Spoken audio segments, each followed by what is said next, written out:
আসসালামু আলাইকুম। তানিশা তাসফিয়াস মম ব্লগে সবাইকে স্বাগতম। নতুন আরেকটি ব্লগ নিয়ে চলে এসেছি আপনাদের সাথে শেয়ার করার জন্য। আর আজকে ব্লগটা কিন্তু আমার ঘরের বাইরে থেকে শুরু করতেছি। আর দেখতে পাচ্ছেন আপনারা সূর্যমুখী ফুল। আর এটা কিন্তু তানিশা নিজ হাতে লাগিয়েছিল। আসলে এটা বীচি মানে বলেন চারা ছোট বীচে মানে ছিটিয়ে রেখেছিল। আলহামদুলিল্লাহ সেটা কিন্তু অনেক বড় গাছ হয়েছে আর সুন্দর একটা ফুল ফুটেছে। আর আজকে সকালবেলায় ফুলটা ফুটেছে। আর আমি যেহেতু এসে দেখলাম, ভালো লাগলো, তাই ভালো আপনাদের শেয়ার করি। আর এই তো ফুল দেখতেছিলাম সকালবেলা।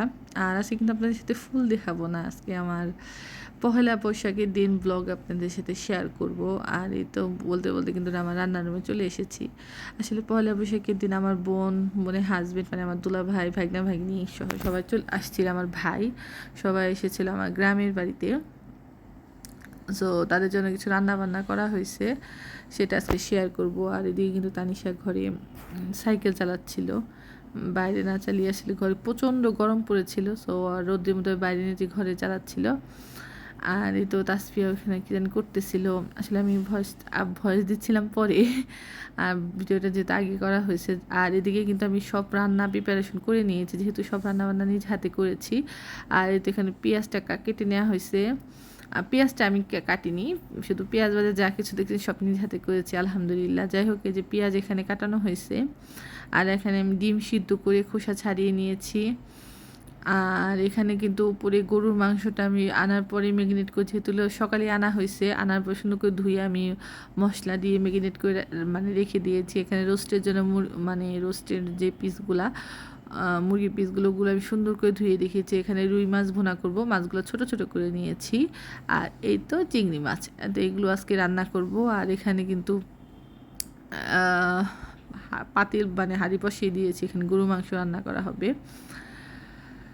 আর এই তো আমি কিন্তু নিজ হাতে সবাইকে রান্না করে খাওয়াতে খুব পছন্দ করি। আসলে কাজ করতে একটু কষ্ট হয়, তারপর নিজ হাতে কাজ করার মতো অন্যরকম একটা আনন্দ।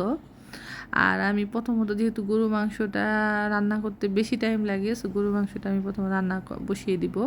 আর আমার কাছে আসলে আমি বাড়িতে তো ওরকম সব হাঁড়ি পাতিল আমার এনাফ থাকে না, যেরকম বাসায় আলহামদুলিল্লাহ সবই আছে, বাট বাড়িতে আমার দেখা যায় যে নেই, হয়তো বা আছে বড়, আবার না হলে ছোট।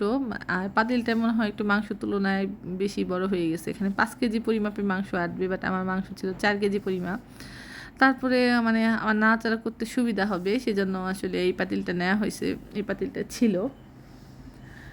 আর তো আমি প্রথমত পেঁয়াজটা ভেজে নেব, যেহেতু আমি সব মানে ম্যারিনেট করা হয়েছে। পেঁয়াজটা ভেজে সেখানে আমি দিয়ে দিলাম এলাচ, দারচিনি। আর আমি কিন্তু মাংস রান্না আপনি শেয়ার করতেছি না, যেহেতু আমি কীভাবে রান্না করেছি সেটাই আপনি শেয়ার করব। আর কী রান্না করা হয়েছিল সেটাই শেয়ার করব। আর এই তো মেহমানদের জন্য আসলে পহেলা বৈশাখীর দিন মেহমান এসেছিল। আসলে বৈশাখীর দিন আসলে বাংলা খাবার খাওয়ানো উচিত ছিল, ভর্তা ভাজি, কিন্তু আসলে ওইভাবে আর করা হয়নি। যাই হোক, এই তো আমি এখানে সবগুলা পেঁয়াজের সাথে সব মশলা দিয়ে দিলাম, মানে এলাচ, দারচিনি, গোলমরিচ, লবঙ্গ সব কিছু দিয়ে এখন একটু ভেজে নেব। আর পাশের চুলাতে, যেহেতু আমি সব রান্না নিজের পাশের চুলাতে আর বসে না থেকে আমি ভাবলাম যে এখানে আমি রোস্ট আর ডিমটা, চিংড়িটা এগুলো ভেজে নিই। আর আমি কিন্তু অনেক সকালে এই 10টার থেকে রান্নাটা শুরু করছি, অলমোস্ট আমার 12টার মধ্যে রান্না আলহামদুলিল্লাহ কমপ্লিট হয়ে গেছিলো। আর এই তো আমি কিন্তু গরু মাংস এখানে বসিয়ে দিয়েছি। আর পাশে আমি এখন রোস্ট ভেজে নিব। আর এখানে সব কিছু হাতের কাছে নিয়ে এসেছি। আসলে হাতের কাছে সব কিছু নিয়ে এসে রান্না করতে গেলে আসলে সুবিধা হয়। আমি তো মাংসটা ভাবলাম নেচে দেখতেছিলাম। আর এই তো তেলটা একটু গরম করতে, যেহেতু আমার এই পাশের চুলাতে একটু প্রবলেম, মানে তাপটা একটু কমে হয়। ও নো সরি, আজকে আমি ভাবছিলাম হয়তো আগে ডিম ভেজে নিলাম, আমি ভেবেছিলাম হয়তো মুরগিটা মনে হয় ভেজেছিলাম। যাই হোক, যেহেতু ভুলে গেছি কয়েকদিন আগের ভিডিও, প্রথমত আমি ডিমটা ভেজে নিয়ে এলাম। আর এই তো আমার ডিম ভাজতে আর রোস্টের পিসগুলো ভাজতে খুব ভয় লাগে, কারণ ছিটা আসে। অলরেডি কিন্তু আমার মুখে ছিটা এসেছিলো। খুব সাবধানতার সাথে এগুলো ভাজতে হয়। আর আমি একটু দূরে থেকে ভাজতেছিলাম।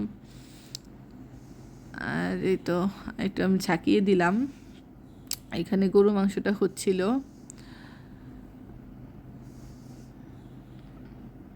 আসলে আমি নিজ এক হাত দিয়ে ভিডিও করতেছিলাম, আমার হাতে রান্না করতেছিলাম, এই জন্য আসলে ভিডিওটা একটু কাঁপা কাঁপা হয়েছে। আমার আসলে ভিডিও করার মতো কেউ নাই, সো যা করতে হয় নিজে নিজেই করতে হয়।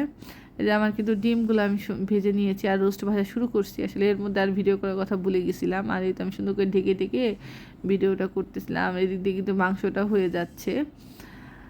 আর যা বলতেছিলাম, আমার 12টার মধ্যে আলহামদুলিল্লাহ রান্না কমপ্লিট হয়েছে, শুধু পোলাওটা বাকি ছিল। পোলাওটা রান্না করতে করতে আমার মানে ঠিক টাইম মতো আমি যে টাইমে চেয়েছিলাম রান্নাটা কমপ্লিট হওয়ার জন্য, সেটা আসলে হয়ে গেছে। মাঝখানে যেহেতু আপুরা ভাইয়েরা এসে পড়েছিলাম, যখন রোস্ট ভাজছিলাম তখন তারা এসে পড়েছিল, তো আমি তাদের সাথে আসলে আর একটু হালকা পাতলা নাস্তা দেওয়া হয়েছিল।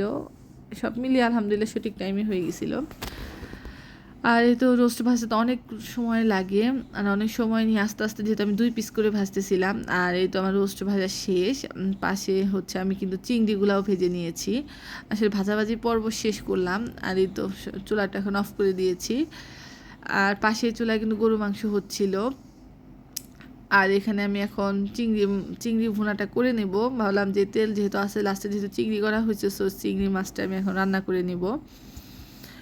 আর কোনটা কীভাবে কী রান্না করতে সেটা শেয়ার করবো একবারে রান্নার পরে লুক। এদিকে আসো। আসলে আমি যখন ভয়েস দিচ্ছিলাম তানিশাকে বলতেছিলাম এদিকে আসো। যাই হোক, এই তো পেঁয়াজটা ভাজা বসিয়ে দিয়েছিলাম। আর মাঝখানে কোনো ভিডিও করি নাই, সেই জন্য সরি, কারণ আমি খুব ব্যস্ত হয়ে পড়েছিলাম। আর রান্নার পরের লুক দেখাচ্ছি। আর সব রান্না এখানে করা হয়েছে, আর আমাদের ম্যাডাম কিন্তু বসে গেছে প্লেট নিয়ে, যদিও সে নিজ হাতে খেতে পারে না। আর এটা আমার রোস্টটা প্রথমে আনতে ভুলে গিয়েছিলাম। আর এখানে গরু, চিংড়ি মাছ আছে, ডিমের কোরমা আছে, সালাদ। আর এই তো আর গরু মাংসটা যেহেতু পরে খাওয়া হবে, সো পরে ওটা বেড়ে দেব। আর এখানে আমি তানিশার কিছু ছবি অ্যাড করে দিলাম। তাহলে আজকে এই ভিডিওটা সবাই কেমন লেগেছে অবশ্যই কমেন্ট করে জানাবেন। এই পর্যন্তই। আল্লাহ হাফেজ। আসসালামু আলাইকুম।